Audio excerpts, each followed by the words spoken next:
Buenas noches, soy el padre Isan Vázquez, director de este archivo histórico de la Arquidiócesis de Chihuahua. Mi intervención aquí es solamente para darle la bienvenida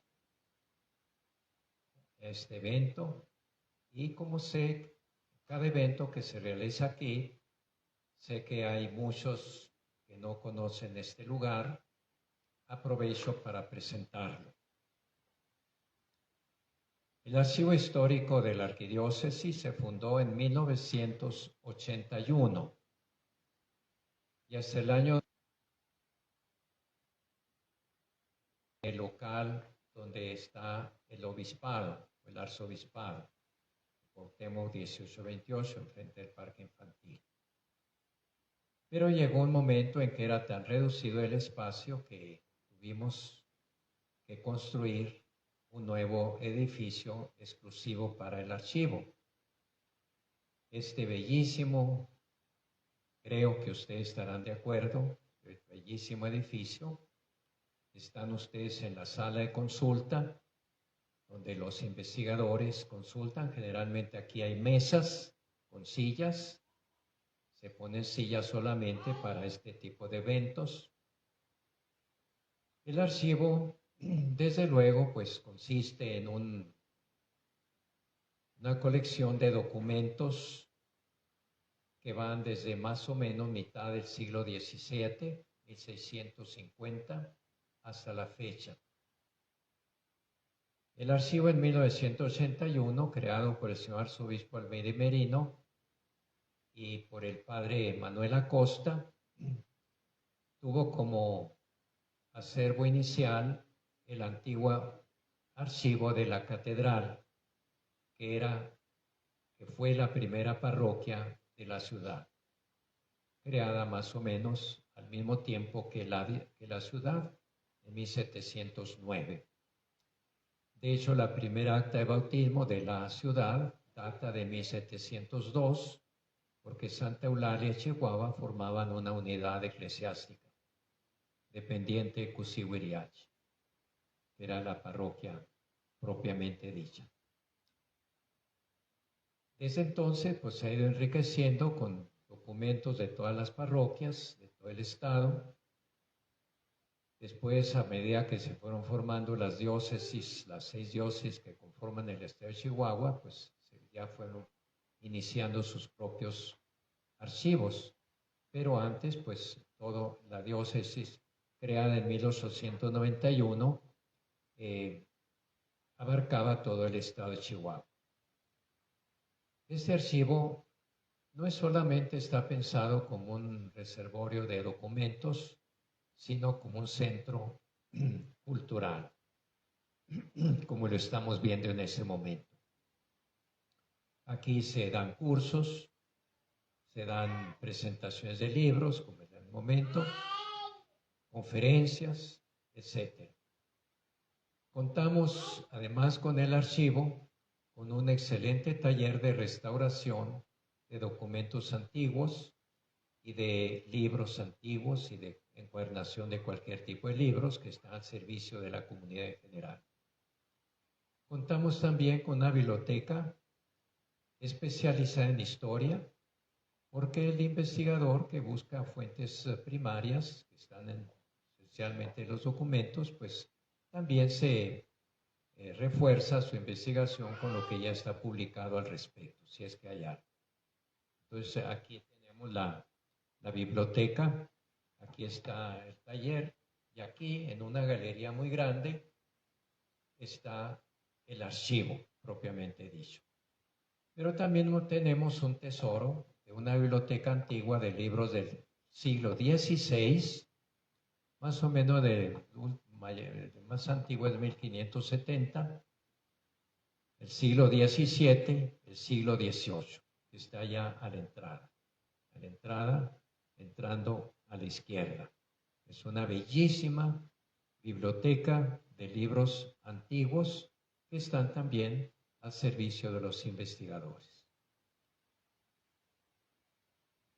Entonces aquí vienen pues a consultar investigadores de historia, no solamente historia religiosa, porque antes de 1859, que se creó el archivo, digo, el registro público, el archivo, perdón, el registro de nacimientos, matrimonios, etcétera,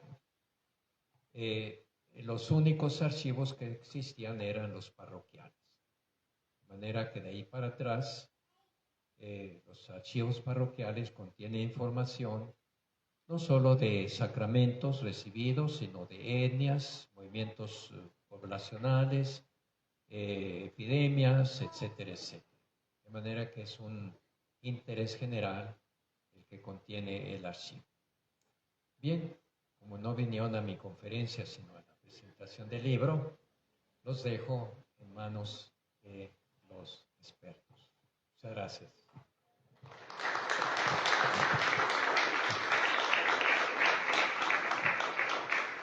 Pues muchas gracias al padre Isam, encargado del archivo histórico de la arquidiócesis, el recibirnos en estas instalaciones para presentar este libro. El padre José Carlos Chávez Arias, sacerdote diocesano desde el año 2014. Ha desempeñado su labor pastoral en el Seminario de Chihuahua como formador y promotor vocacional.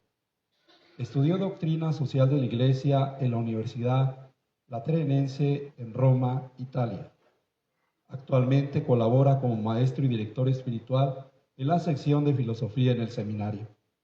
Recientemente ha publicado 2 libros: Justicia hídrica, Escasez de agua, la luz de la Laudato Si, basada en su tesis de licenciatura, y Guía básica de elementos fundamentales de la doctrina social de la Iglesia, contribuyendo así al diálogo y reflexión sobre temas actuales desde la perspectiva de la ética social.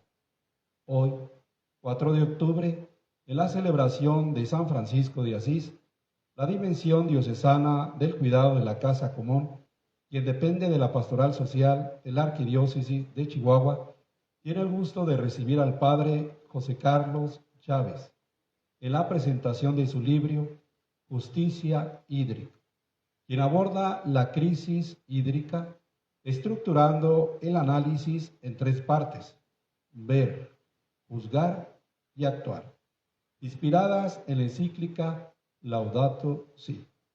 Recibamos con gusto al padre José Carlos Chávez Arias.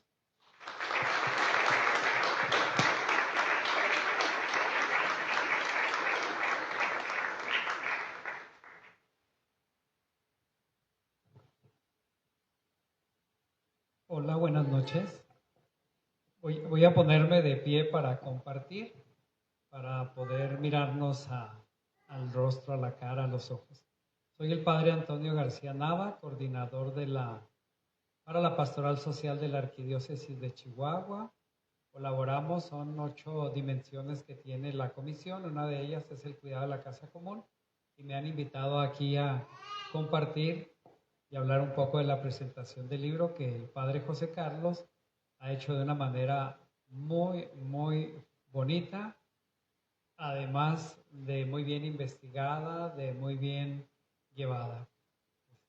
Y luego, al leer, tiene una lectura muy, muy fácil, muy comprensible. Eso es un arte y lo has desarrollado muy bien. Entonces yo gozaba y me iba de ¿cómo se dice? No leí todo el libro, leí algunos puntos así que me fueron llamando la atención para tener una idea panorámica, porque ya desde que iba a realizarlo, cuando todavía estaba en Roma, nos texteábamos y me preguntaba y que dónde podía conseguir material, que iba por esta línea.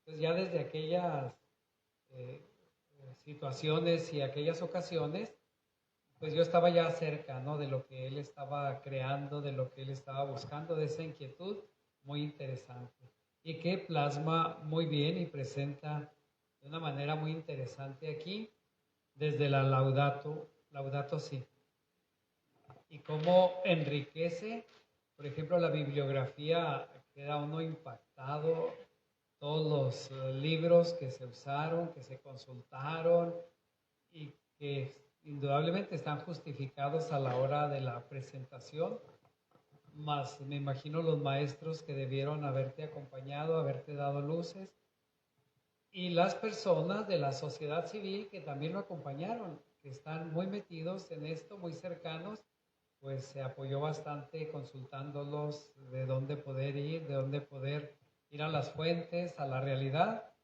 Entonces es un libro que plasma, así por lo que ya sabía yo que tenía el de inquietud un poquito, y por lo que leí, plasma una realidad que vivimos. Por ejemplo, esa manera de decir, entre otras, escasez de agua, pero también sequía.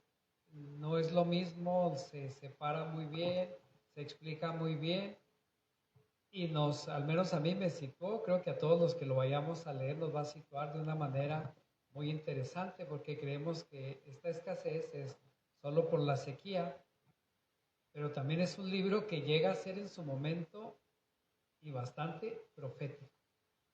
Y esa dimensión que tiene la doctrina social de la Iglesia con la que es abordado, como ya lo dijo el padre Eusebio, el método ver, juzgar y actuar.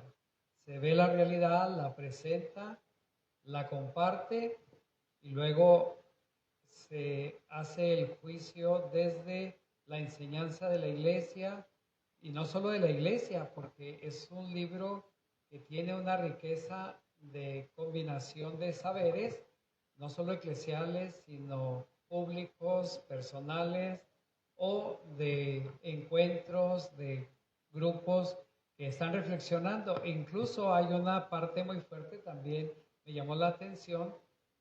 Nosotros aquí tenemos los tarahumaras o rarámuri, pero toma en cuenta la mentalidad, la cosmovisión de los pueblos originarios, no solo de aquí. De manera especial hace algunos apuntes, pero toma en cuenta la cosmovisión sobre el agua, el uso del agua, la relación con el agua y toda esta, ¿cómo le pudiéramos decir?, mística que se tiene. Y expresa a través de eso y otras cosas más que leeremos, la situación de que el agua no solamente es para utilidad, sino es una relación que tenemos para el desarrollo de nuestra vida. La relación comunitaria se resalta mucho, va más allá del individualismo y usa, o me parece que va, por lo poquito que leí, un ambiente transversal del bien común. Está así muy, muy fuerte de decir, una propuesta es el bien común, que se tenga en cuenta no solo el bien individual, no solo el bien económico del uso del agua, y entonces hace un llamado, hace una presentación primero y luego un llamado a gobierno, es decir, servidores públicos, hace un llamado a empresarios que también dan mucho uso a esta agua y también a la ciudadanía, recordando, así que cuando decimos ciudadanía, no se está refiriendo a habitantes. Los habitantes somos todos, la ciudadanía es la que se reúne, aporta, toma decisiones, busca soluciones, y entonces ya pasa de ser habitante a ciudadano porque está siendo proactivo. Entonces, esa manera de decir son como 3 niveles que se dan para fomentar el camino comunitario en las soluciones, no el individual. Va a decir José Carlos, ¿yo cuando escribí eso? Bueno, es lo que yo percibo y descubro y que está muy bien llevado, muy bien consultado y además quiero suscitar la inquietud de la lectura. ¿Sí? Que digan, a ver, ¿dónde está? ¿Cómo está? Está muy, muy interesante. Y bueno, pues la Laudato Si es la fuente de inspiración a través de las afirmaciones del Papa Francisco, a través del llamado, de una realidad que pone para que no solo nos quedemos con la cuestión económica, la cuestión, voy a decir, empresarial, sino verla más humanamente, una situación humana. que requiere la luz del Evangelio, que requiere la palabra de la iglesia, pero no solo de la iglesia magisterio, sino de todos aquellos que están cerca de esta realidad, que ya se han preguntado. Por ejemplo, en la bibliografía hay estudios desde 1902, 3, 4, que ya estaban ahí, más o menos esa fecha, y que desde entonces ya se estaba tocando este asunto, este tema, esta situación. Pues has incurrido en la bibliografía muy amplia, la has consultado, la has tomado, una página de ligas para poder acceder a la información que ayuda a enriquecer, a profundizar algo que nos llame la atención. Pues se ve aquí tu persona inquieta, porque es inquieto, pero con una inquietud de poder profundizar, hacer un trabajo muy amplio, un trabajo también muy preciso y un trabajo muy bien escrito, así en un estilo de redacción. Les digo que se antoja sabroso, se disfruta, se goza y que además hace unas directrices, propone unas directrices. No hace mucho en una reunión nos decían, las órdenes a nadie le gustan, los mandatos, así hace esto, a nadie le gusta. Y entonces, al proponer directrices de acción, está dejando a la reflexión y a la libertad que quien las vea diga, ¿qué puedo hacer con esto? ¿Cómo lo puedo concretizar? Y luego después unas orientaciones, que otra vez no son mandatos, sino son orientaciones muy interesantes. Entonces, acercarnos a el libro que se llama Justicia Hídrica, Escasez del agua a la luz de Laudato Si, nos pone como a reflexionar, nos pone a pensar en este presente y hacia el futuro, ¿qué podemos hacer? Y hay algo que me llamó la atención de la globalización, de la indiferencia. ¿Cómo somos indiferentes a lo que va pasando? Nos duele, nos cuestiona y nos vamos cerrando a eso y no lo enfrentamos.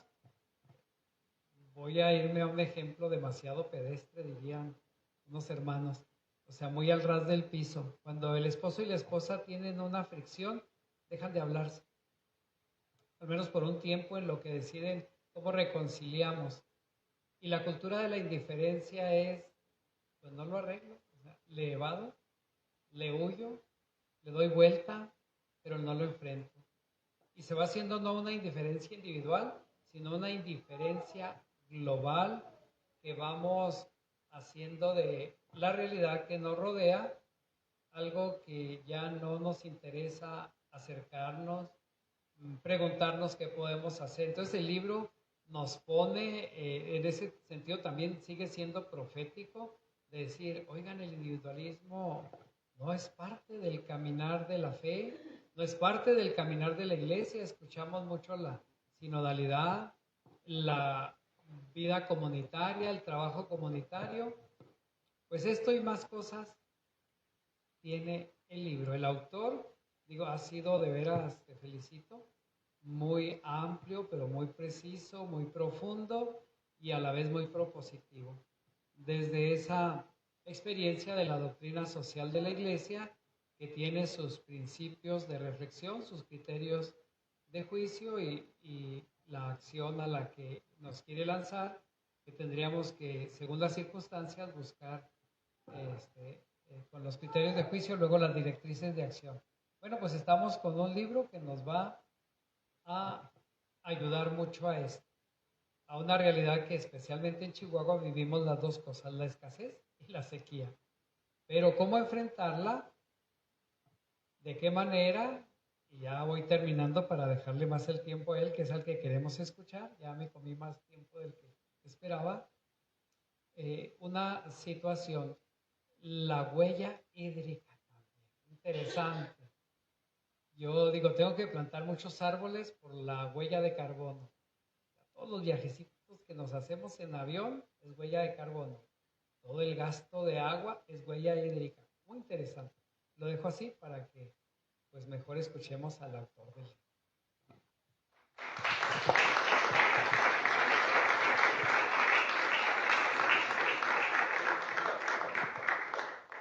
Bueno, después de las flores de más que le echó Tony al libro, quiero compartirles que yo pensé que escribir un libro era algo relativamente fácil, pero cuando lo haces te das cuenta que pues implica desde la parte de investigar, buscar, escribir, corregir sobre todo, citar la bibliografía. Luego cuando terminas te das cuenta que cuando lo vuelves a leer encuentras muchísimos errores y es nuevamente someterlo a otro proceso de corrección y lo has leído tantas veces que ya eres incapaz de darte cuenta de tus propios errores, ¿no?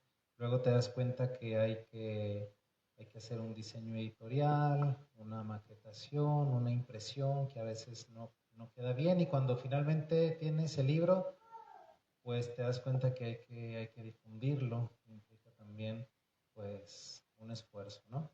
Pero es un proceso muy bonito, es un proceso que se lo recomiendo ampliamente. Escriban, escriban de lo que quieran aprender, ¿sí?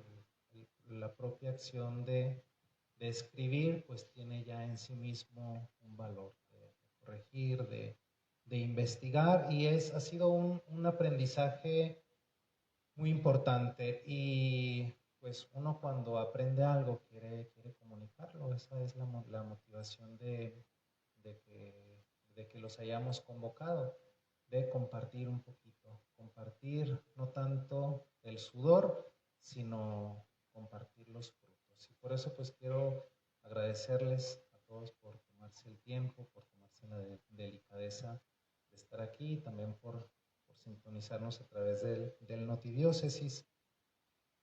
Miren, la doctrina social de la Iglesia es una ciencia teológica que podemos decir es como el salmo de la misa, responsorial. La doctrina social responde a situaciones concretas, ¿sí? Y en este caso, yo al preguntarme sobre un argumento que deba investigar, proponer, pues he pensado cuál es una situación crítica que con el tiempo se va a volver más apremiante, pues la falta de agua en nuestro estado, que se agrava por la situación desértica en la que vivimos. De tal manera que, bueno, pues el tema del agua no es marginal, es urgente y con el paso del tiempo más. Imagínate tan solo que el agua como derecho humano es condición necesaria para que se garanticen todos los derechos humanos. ¿Cómo podemos garantizar el derecho al trabajo sin el agua? El derecho a la vivienda digna sin el agua. En el fondo, pues, está el derecho al agua limpia, suficiente, accesible, y pues tiene que ver con la dignidad de la persona humana. Tener el derecho garantizado al agua va muy en relación en dignificar a la persona humana, ¿sí? Una persona que es imagen y semejanza de Dios. Y ahí la aproximación que yo hago pues es teológica. Yo busco como hacer una correlación entre la ética medioambiental, entre una situación concreta de escasez y la palabra de Dios, el magisterio de la Iglesia, la doctrina social de la Iglesia. ¿Sí? Cómo los principios que emanan de nuestra fe pueden iluminar un contexto de sequía. Pues esta es la labor de la doctrina social de la Iglesia, iluminar y responder a las problemáticas sociales actuales.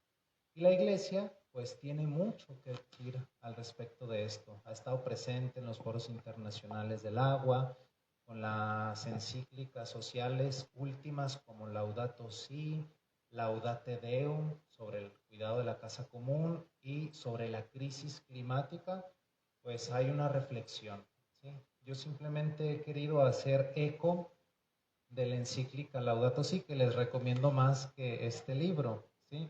La Laudato Si es ese telón de fondo, es esa idea que surge, bueno, del Papa Francisco en el 2015.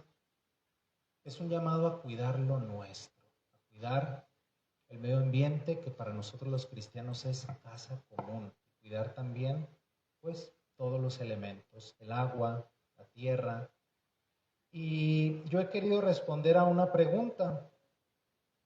¿Cuál es la mentalidad que necesitamos para hacer frente a la escasez de agua? Alguno pensará, bueno, la escasez de agua es un fenómeno natural y recurrente porque vivimos en una zona desértica. Sin embargo, pues hemos querido ir a la raíz del desbalance hídrico. Sí, es cierto, vivimos en un desierto, pero también se agrava por nuestra manera, por nuestro sistema económico, por nuestra manera de consumir y de producir. ¿Sí? Recordemos que cada vez que aumenta la temperatura a nivel global, aumentan los aluviones, aumenta la desertificación, aumenta la sequía, los calores extremos. ¿Sí? Y eso debido, bueno, a las emisiones de gases con efecto invernadero. Todo está conectado, es un principio de la Laudato Si. Todo está conectado y en esta casa común pues tenemos responsabilidades. El libro pues también hay un hilo conductor que son las virtudes ecológicas. La llamada será a convertir el corazón. Sí, es cierto, las soluciones técnicas están y hay estudios profundos que nos aportan, pero hay que partir del corazón, comenzar de la transformación del corazón con una conversión ecológica para después cambiar nuestros estilos de vida, llevar una vida sobria, responsable, feliz, sin obsesionarnos por el consumo, para después pasar a la esfera pública, que se reflejará en la manera de entender la economía, en la manera de entender la política. Una economía que tiene una lógica extractivista, querer saquear, por ejemplo, en el caso de Chihuahua, los 61 acuíferos que tiene nuestra región hídrica se encuentran en riesgo de sobreextracción. Es decir, estamos consumiendo el agua que le tocan a nuestros nietos. ¿Sí? Ese es el tema de la sostenibilidad. Consumir hoy sin comprometer los recursos del mañana. Fíjate cómo la lógica de la economía concibe al agua como un recurso, mal llamado recurso. Es decir, la lógica económica se basa en la maximización de la ganancia, en el capitalizar los recursos hídricos. Y entonces, donde hay agua, puede haber producción, se mercantiliza, se ofrecen bienes y servicios. Todo lo que nosotros consumimos, usamos, pues hay una impronta hídrica, ¿sí?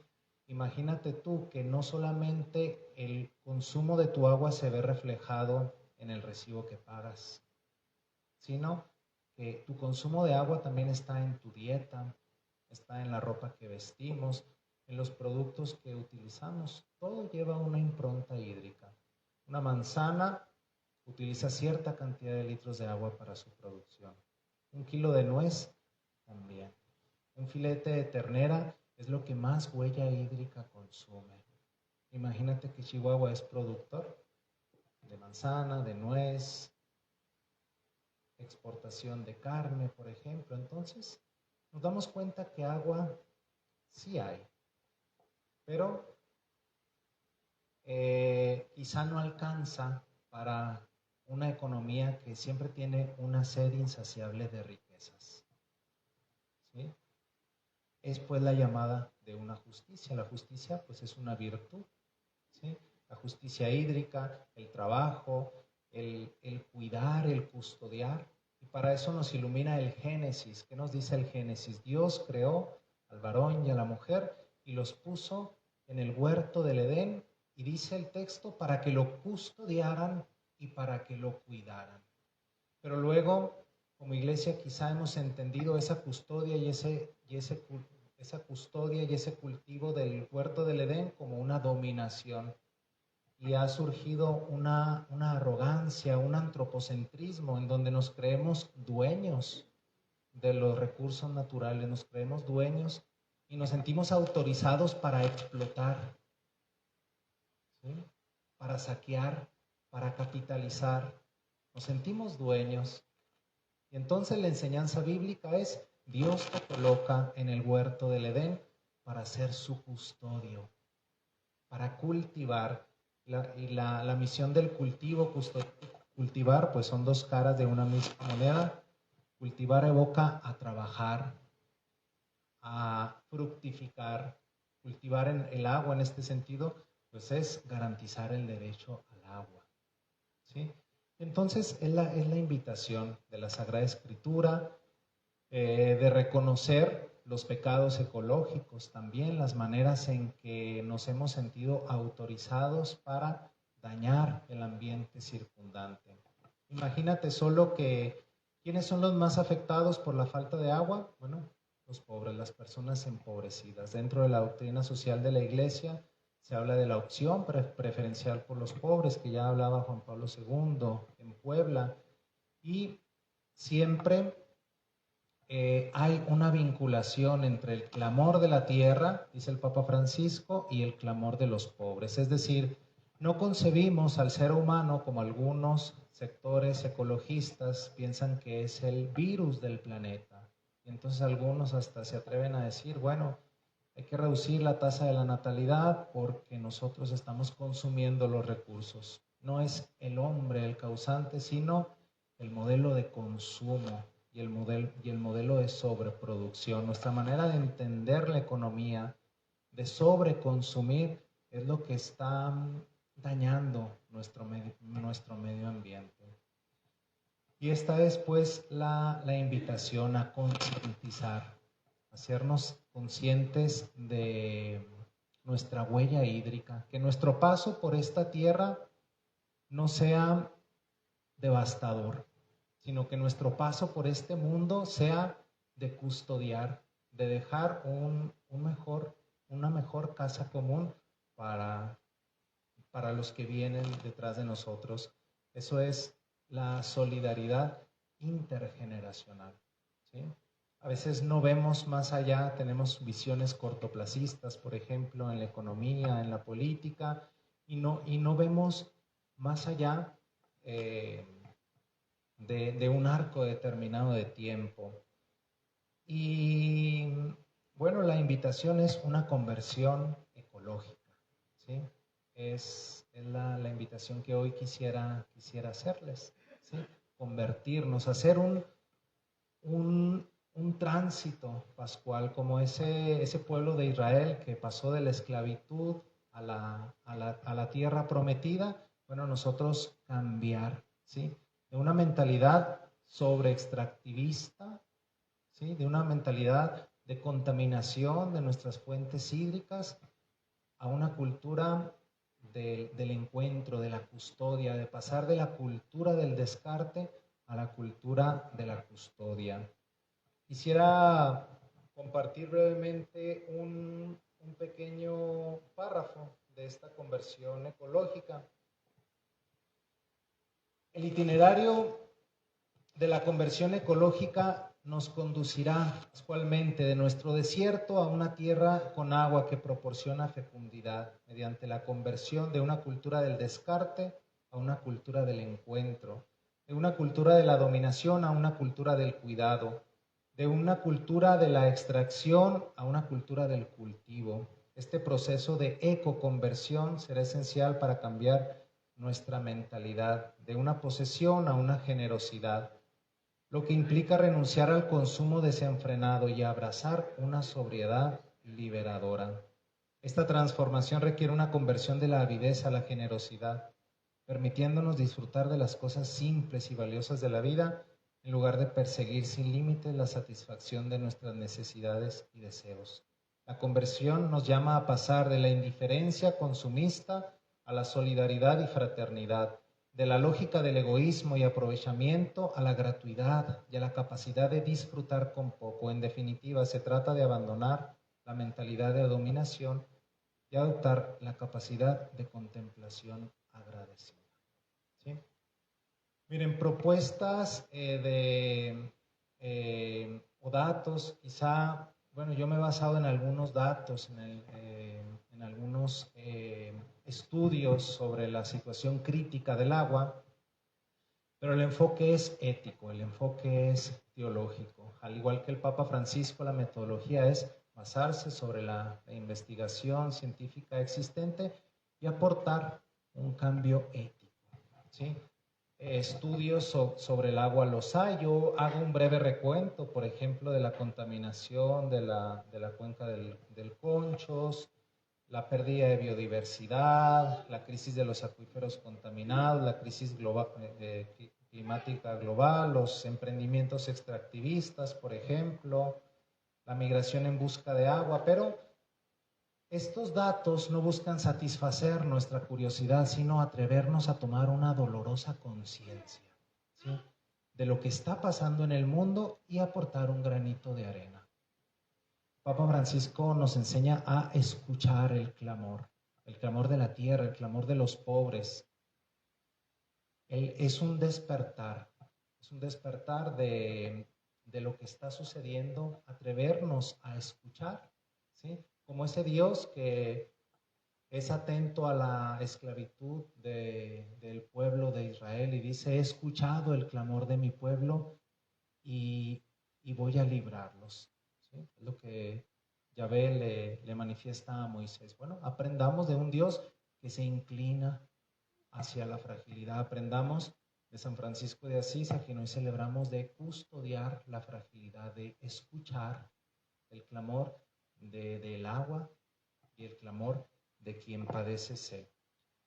Así que, bueno, yo he querido también darles un poquito la palabra a ustedes. Miren, yo sé que ustedes pueden enriquecer este trabajo cuando lees, puedes aportar desde tu punto de vista, desde lo que has estudiado.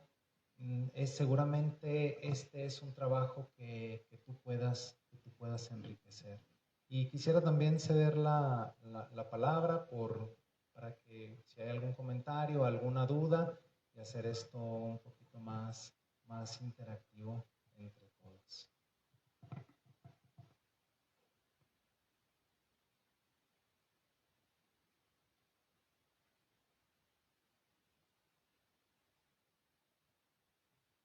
Buenas noches a todos, buenas noches, padre. Pues la pregunta es la siguiente: si bien es cierto que estamos padeciendo una crisis, ¿verdad?, del agua, una sequía, pues a nivel global, ¿verdad?, pues también estamos padeciendo un saqueo, ¿verdad?, como usted nos decía, un saqueo del agua. ¿De qué manera cuál sería el camino para una mayor justa y equitativa distribución del agua? Miren, el tema de que pensamos a veces que hay que ahorrar agua, quizá lavándonos los dientes rápidamente y cerrándole a la llave, es mínimo en comparación con el uso y el consumo que hacemos de bienes y servicios, ¿sí? Es importante darnos cuenta de la huella hídrica que tienen nuestros hábitos de consumo. Yo compartía por ahí con Patti, por ejemplo, me venía a la mente hacer un examen de conciencia ecológico, ¿sí? Dice el Papa Benedicto en Caritas in Veritate: comprar las compras que haces en el súper no es un acto solamente económico, es un acto moral. Date cuenta que lo que estás comprando fue un producto donde se utilizó el agua en algún lugar, quizá donde hay escasez o donde no lo hay. Hay una especie de globalización del agua, en el sentido que usamos bienes y servicios que han sido producidos a costa de agua de otros lugares. Sí, es una especie de comercialización de agua virtual, así lo tipifican algunos. Hacernos conciencia, y también una iniciativa es participar, exigir, ¿sí? Hacernos consciente de lo que compramos y participar, por ejemplo, en la vida política, para una gobernanza adecuada del agua. Sí, hacernos conscientes ya es un gran avance. Como ciudadanos podemos participar en la vida pública.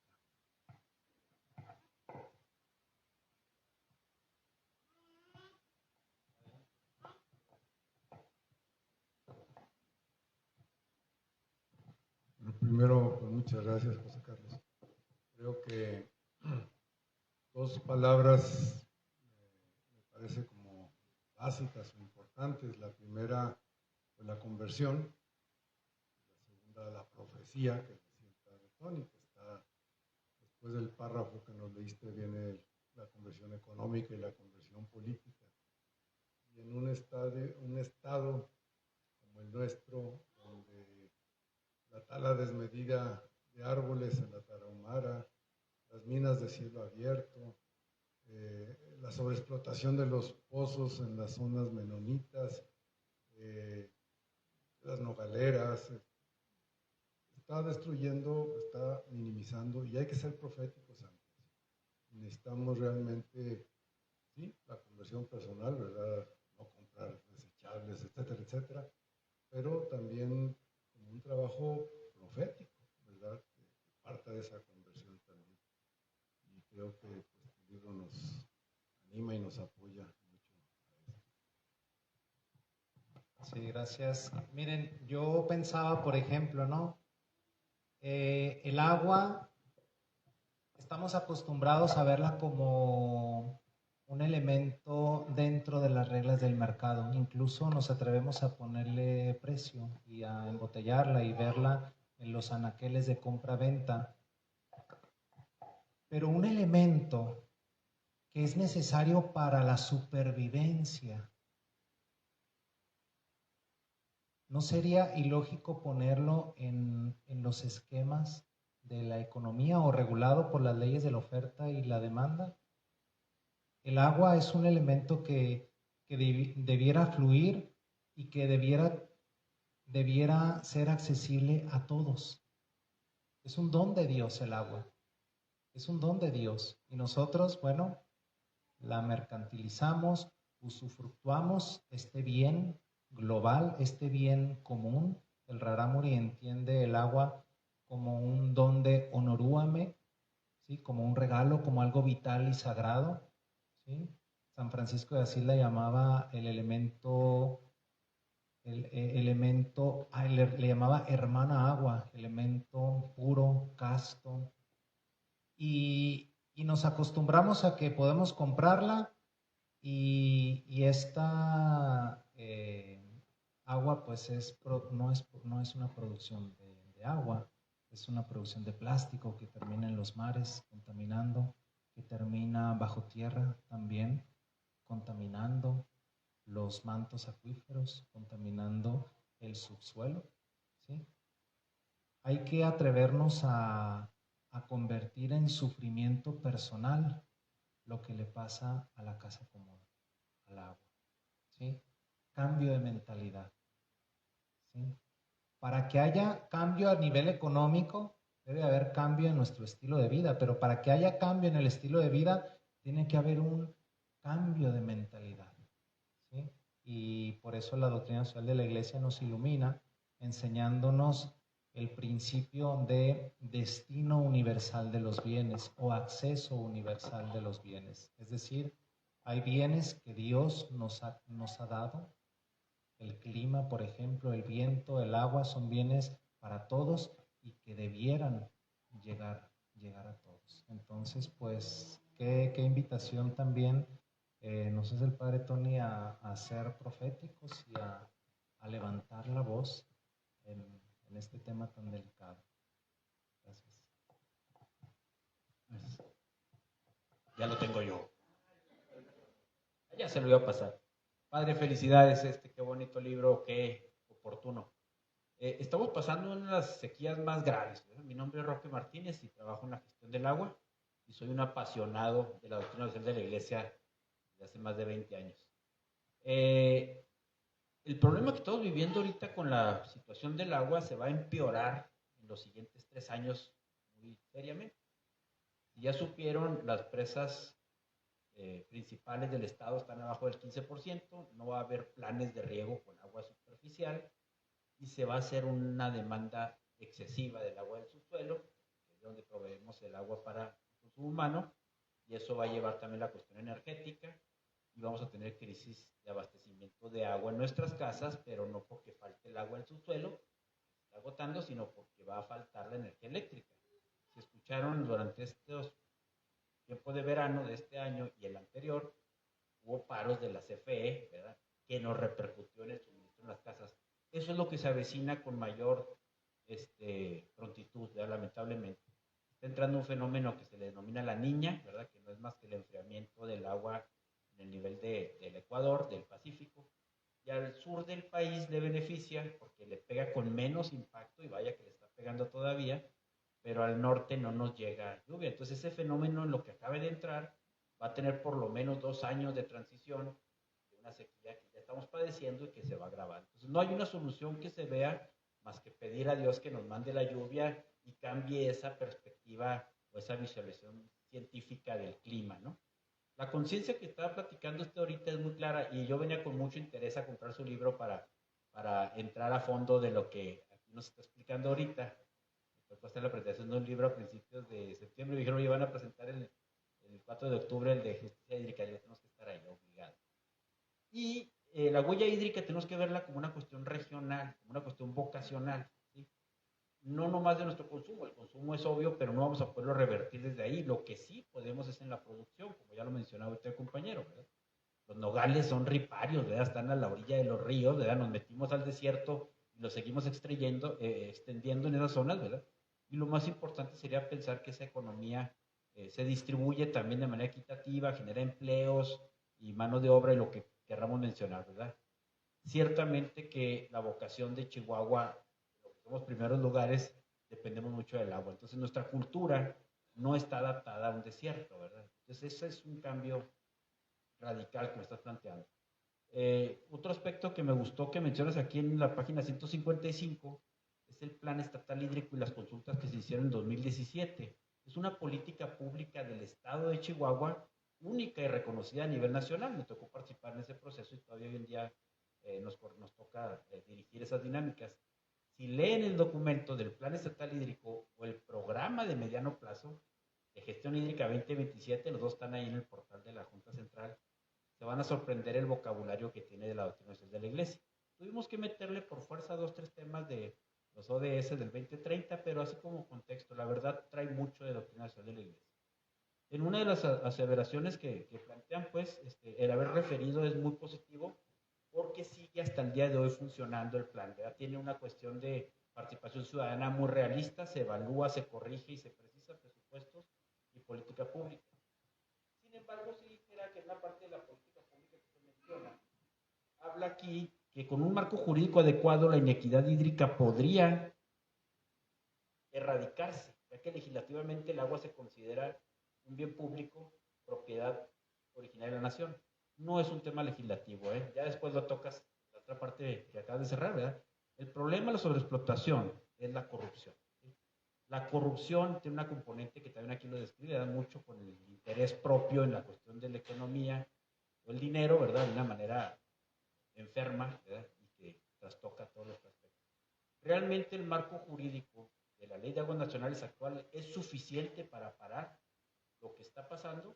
Sin embargo, no se ha querido hacer. No es un cambio legislativo, sino es una actitud participativa, ciudadanizada, como la que menciona el padre Tony, lo que nos va a llevar a realmente erradicar estos actos. Con el marco legal actual, es importante que platicáramos con las autoridades cómo estás llevando a cabo los trámites, a quién le estás autorizando una concesión, por qué estás permitiendo que se perfore un nuevo pozo, ¿verdad? Si la condición ya está sobreexplotada. La ley lo inhibe o lo prohíbe, sin embargo lo siguen haciendo, ¿verdad? Mis respetos, padre, está muy padre lo que alcancé a escuchar ahorita, y yo estoy seguro que pronto vamos a acabar de leerlo para retroalimentar. Gracias. Gracias. Fíjate cómo el agua se conecta con todos los temas, con política, con legislación, con economía, con producción, incluso, bueno, aquí, con teología. El tema de, bueno, Chihuahua como desierto, tenemos los acuíferos. Chihuahua no se abastece como en otros lugares, a lo mejor quizá de la escorrentía o de los ríos, sino tenemos el recurso, entre comillas, de los acuíferos. Estos acuíferos, los que estamos llamados a custodiar. A veces yo me ponía a pensar cómo se piensa en captar el agua pluvial, ¿no? Las montañas son estos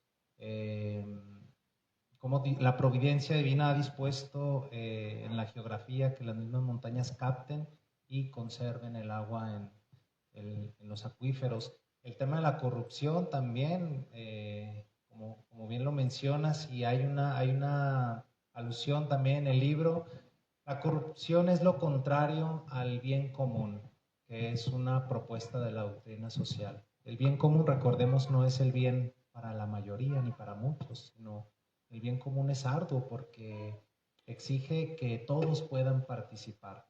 Y la corrupción, pues, es anteponer el bien personal al bien común. Entonces también, pues, es un tema que se relaciona con el agua. Pues ahí está la tarea y el agradecimiento también a que este aporte pues se siga enriqueciendo desde todas las aristas. ¿Sí? Gracias.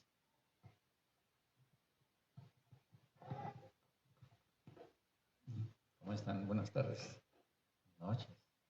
Lo felicito, padre, porque nunca había escuchado el punto de vista de la iglesia en este problema tan grande. Y a mí me recuerda, viendo ese entorno, cuando a José el Soñador le piden que administre lo que es la comida, porque se da cuenta que va a haber una sequía enorme. Nosotros ya nos estamos dando cuenta que va a haber una sequía enorme. Y en aquel tiempo, el sueño que tenía el faraón, que era pesadilla, era que no entendía qué iba a pasar. Vamos a darle este contexto. La ley, los acuerdos políticos, la gente que se encarga de tomar decisiones, de las inversiones, dónde ponerlas, a lo mejor no se ha acomodado. Ahorita lo estoy viendo, que está bien padre su propuesta porque lo acomoda de una manera de solución divina. Entonces, cuando se vienen las cosas de las vacas flacas, ya no hay nada que hacer. Pero cuando están las vacas gordas, hay mucho que hacer. Mientras está cayendo, se está generando el maíz, el trigo, el tiempo del desierto, de aquella época. Se pensó en hacer grandes depósitos y guardar y producir cuando se pueda producir. La huella hidráulica es algo que no nos podemos quitar, ¿eh? Y no nos podemos quitar que se cultive, no nos podemos quitar que siembren maíz, no lo podemos evitar que siembren nogales y que hagan perforaciones de pozos, porque se está generando lo que en el Edén se encarnó. Tú vas a producir todo esto. ¿De dónde lo sacan? De donde sea. Platicaba yo con los hermanitos. Me dicen, mira, si yo saco el agua de abajo que nadie va a tocar en años y siglos, aquí le va a hacer daño. Lo va a sacar, lo va a usar. Ella, para sacar la cudera, pues me voy. Bueno, nada más que en las épocas de vacas gordas, estamos diciendo que si usted tiene 1,000 pesos y se gasta uno por día, se le va a acabar. El agua se le va a acabar. Los acuíferos se van a agotar. ¿Qué hay que hacer? Hay diferentes obras. Yo lo he planteado en el Congreso de la Unión, chorro de lados internacionales, pero nunca lo había visto desde este punto de vista divino. Si nosotros decimos, vamos a cultivar agua, eso se hace nomás cuando está lloviendo, ¿eh? Nada más es una cuestión de cultivar agua. ¿Dónde se cultiva el agua? Pues donde hay una forma de represarlo. Aquí Chihuahua tiene 126 cuencas hidráulicas, enormes y pequeñas, y cerradas, y todas cuestiones técnicas que lo veo muy bien. Los 62 acuíferos que usted comenta se alimentan del agua que llueve, pero para que el agua de lluvia entre al acuífero tarda millones. No tanto porque está lloviendo mucho, se van a llenar los acuíferos, mira que está lloviendo, consuman agua. No, el agua no va a entrar a los acuíferos tan fácilmente. Entonces, vamos a cultivar el agua. Eso se hace con presas de diferente índole, de control de avenidas, de reabastecimiento de acuíferos, de suministro de agua a las localidades y de lo que sea. ¿Qué pasó ahora con las presas que están vacías?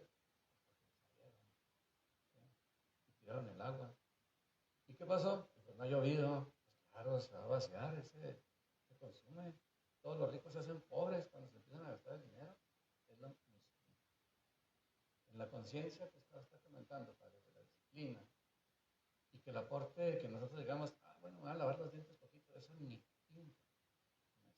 Lo que pinta son las tomas de decisiones que nosotros debemos decirle a la gente que hace cosas por el agua. Pues la Junta de Aguas cobra el agua, ¿verdad? Yo platicaba con la gente de la Junta de Aguas, no, si las aguas, si te estás comprando, ¿por qué no con ese dinero haces obras para que esto se reabastezca? Se hacen patos, federales, locales, y todos lloran porque el agua del acuífero está acabando. No. También la comida se iba a acabar en Egipto. Y alguien dijo, yo cultivo y pongo esto. El agua contaminada. Ahorita pues me estoy dedicando a algo así de eso. Hay un método nuevo que no es biológico, es eléctrico. Estamos usando ya ahorita y se quita todo el contaminante que tenga el agua. Se le quita el agua a todo lo que no es agua.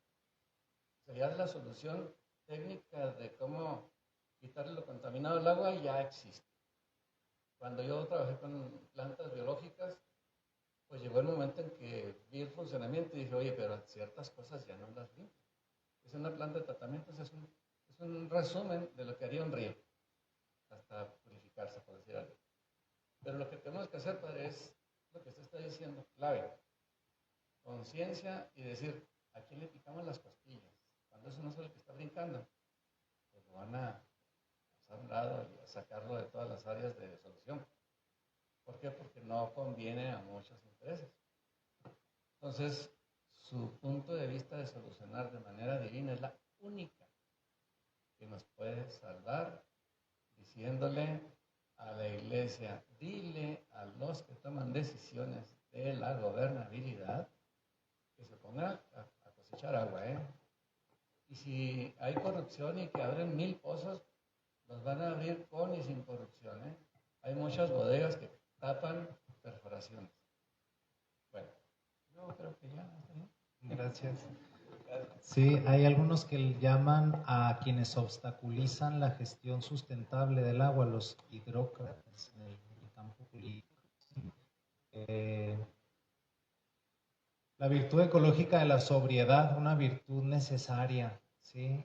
Sobriedad ante el consumismo desmedido. Algunos apuntan incluso a repensar qué es desarrollo, porque algunos podrán decir, pero bueno, usted quiere que regresemos a la época de las cavernas, le dicen al Papa Francisco. No se pretende, no es la propuesta de Laudato Si, tampoco se pretende frenar el desarrollo económico, pero replantearnos qué es desarrollo, a qué llamamos desarrollo, a algo que acaba con nuestras fuentes hídricas. Algunos apuntan a la feliz sobriedad o al consumo responsable, adoptar un estilo de vida sobrio y sencillo para que nuestro paso por la tierra sea amable, como Francisco de Asís. Un estilo de vida sobrio y sencillo, no obsesionarnos por el consumo.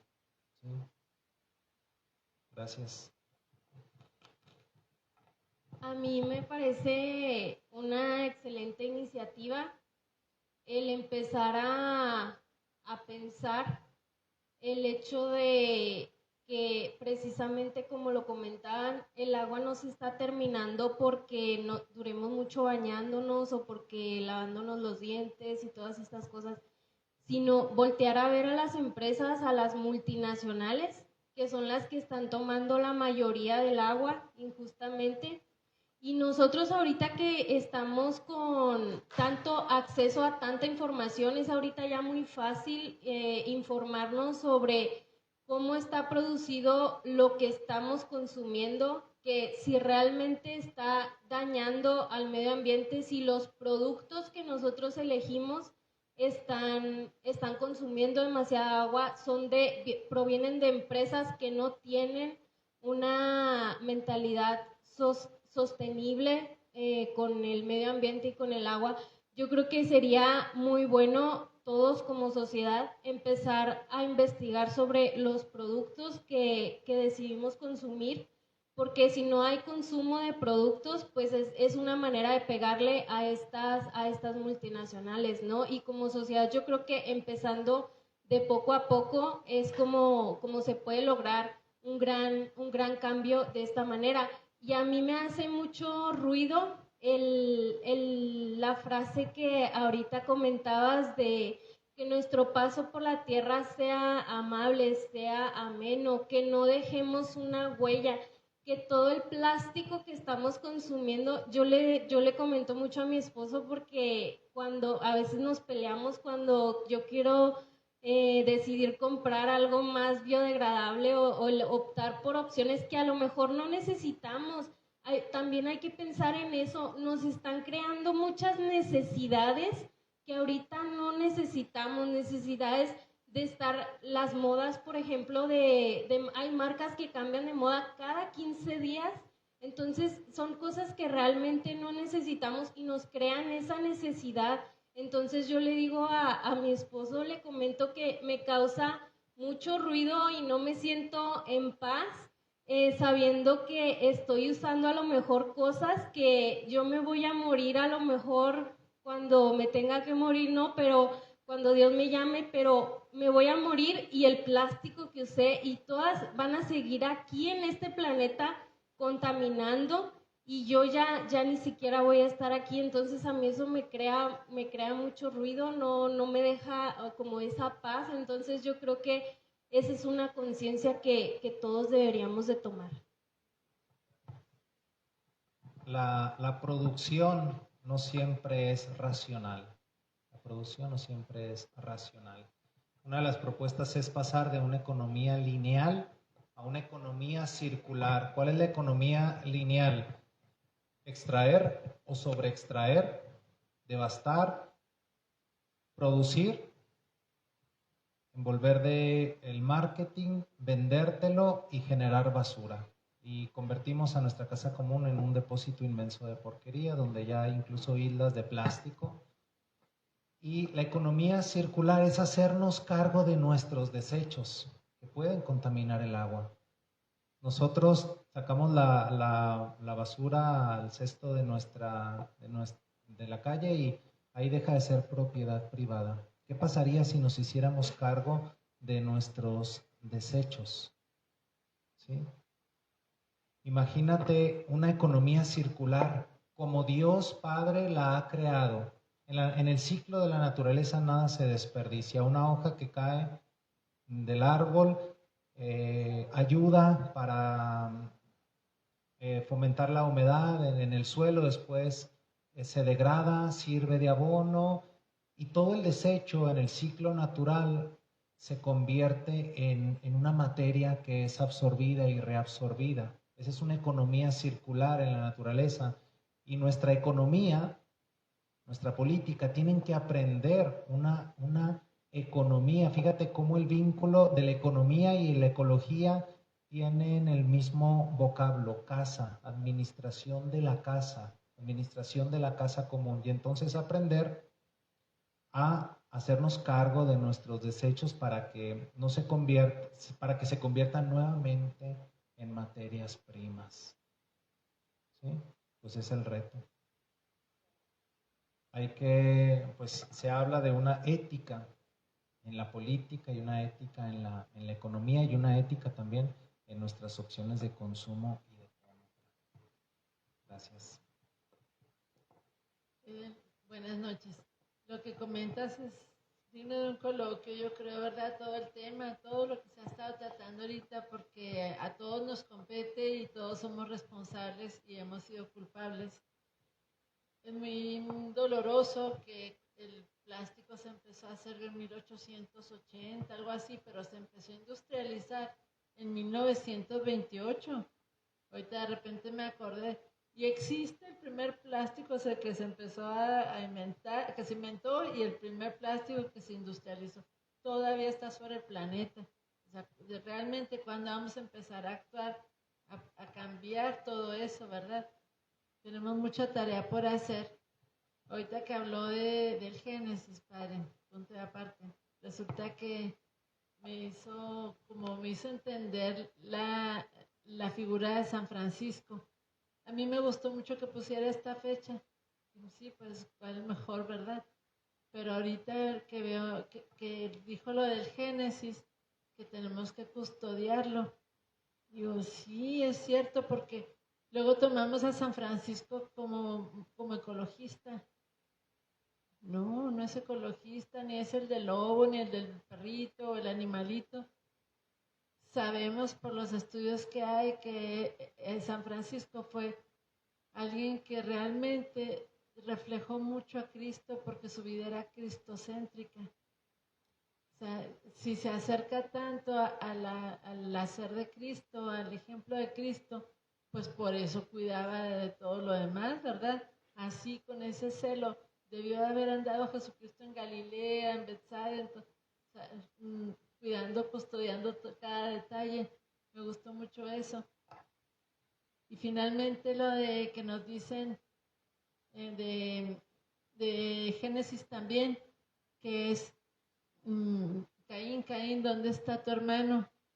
Que dice, ¿acaso soy el guardián de mi hermano?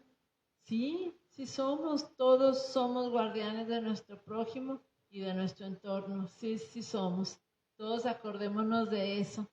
Yo lo felicito, padre, y me gustaría mucho verlo en diferentes foros, porque desde la arquitectura estamos proyectando cosas para un clima que no es este. No estamos conscientes que de esta aridez, vean, nada más ahora hasta vertical, estamos haciendo todos los edificios, todos con cristal, ¿no? Tenemos que volver a revisar qué arquitectura teníamos en estas regiones muy acertada en la antigüedad.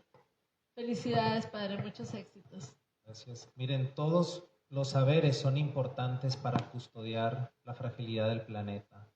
Ciencias como la hidrología, la climatología, la ecología, la geografía, la política ambiental, todo es necesario. Pero también la teología es necesaria. También la ética, también la doctrina social de la Iglesia, también el arte, también la poesía es necesaria para sensibilizarnos a cuidar. También es necesaria la cosmovisión de nuestros pueblos originarios. Todos los saberes son necesarios y aportan para cuidar la fragilidad. El Evangelio dice, ¿no? Dichosos los que tienen hambre y sed de justicia. También pues yo ofrezco este trabajo a mis hermanos sacerdotes jesuitas que fueron sacrificados en Chihuahua. Ellos pues nos dan un testimonio de esa sed, pero de justicia, ¿sí? Entonces, pues también el testimonio de ellos nos alienta por cuidar la fragilidad de ellos que saben cuidar lo frágil, ¿sí? A la persona y a la casa común. Gracias.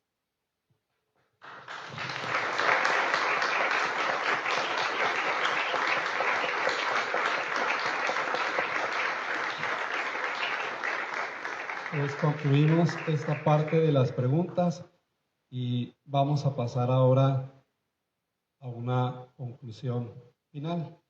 El padre nos va a presentar una conclusión final y luego ya pasamos al cierre de esta presentación.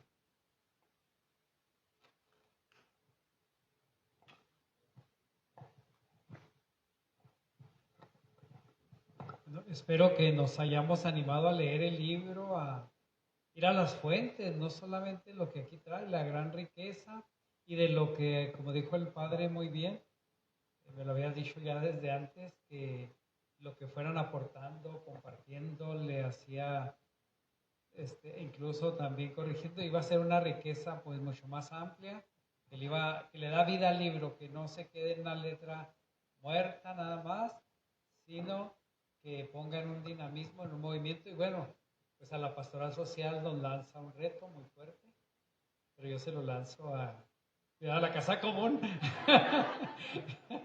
para que tienen aquí herramienta, cuidar la casa común. Claro, todos somos actores, todos vamos a poner lo que está de nuestra parte, lo que nos corresponde desde nuestra trinchera. Ustedes también. están aquí porque tienen inquietud, porque querían conocer, querían profundizar, aunque todavía nos falta ir más allá. Y bueno, pues dicho de una y otra forma, escucharon doctrina social de la iglesia.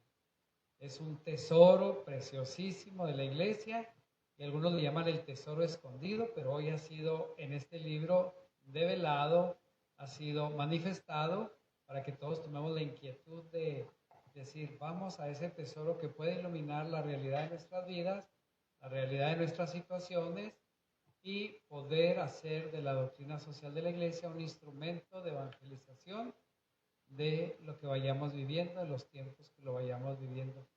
Yo cerraría y concluiría con esto, que entre todos enriquecemos aún más el trabajo que se ha hecho, que se ha presentado y que se ha logrado muy, muy bien en el libro, y que la idea creo que no era solamente conseguir un libro, sino la idea es ponernos a pensar, ponernos a orar y ponernos a actuar desde el criterio del Evangelio, desde el criterio de Dios.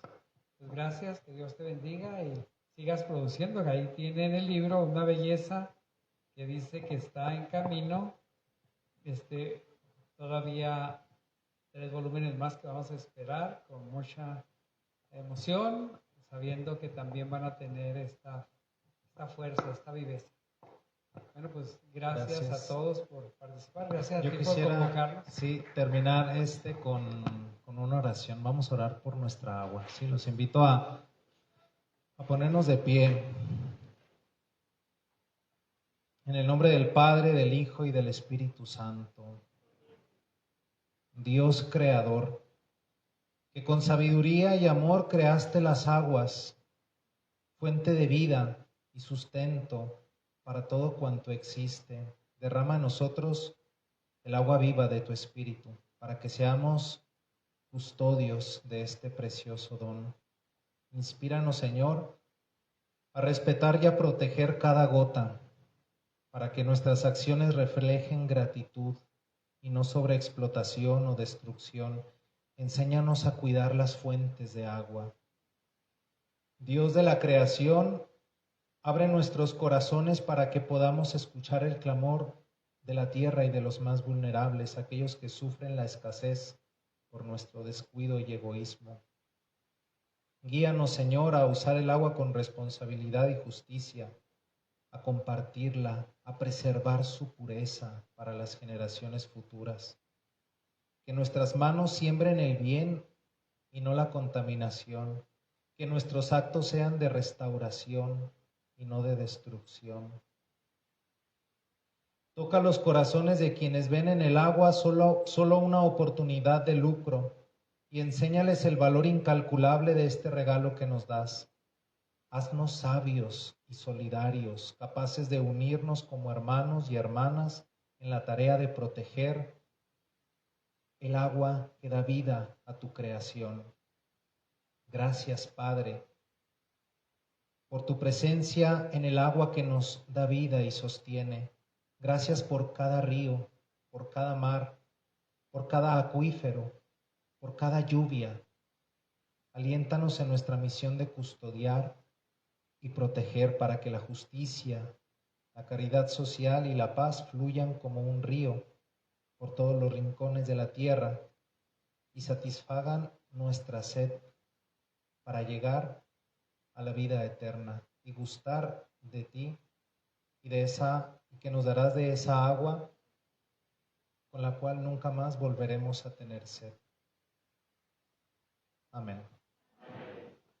Y la bendición de Dios Todopoderoso, Padre, Hijo y Espíritu Santo, descienda sobre ustedes y los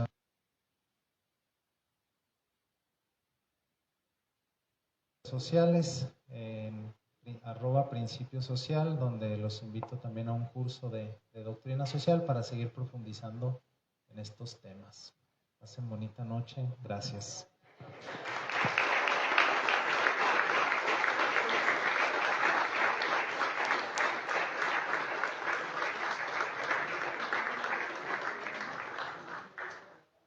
Ahora los invitamos